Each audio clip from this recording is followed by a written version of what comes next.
This is a prototype of potential roost site solutions that could be implemented. Through biosphere technology, these sites can be developed anywhere and provide the typical vegetation and conditions necessary for monarch migration and overwintering.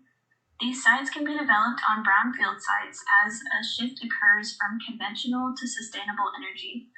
By utilizing sustainable irrigation and energy resources, such as drip irrigation, geothermal, solar, algae biofuels, and atmospheric water generators, we can transform barren lands into cultivated farmlands that can provide safer and sustainable corridors for monarch migration, while also increasing the food supply.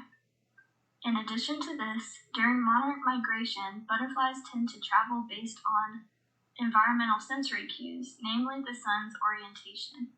However, on cloudy days when they cannot see the sun, they rely on the Earth's magnetic field as a guide.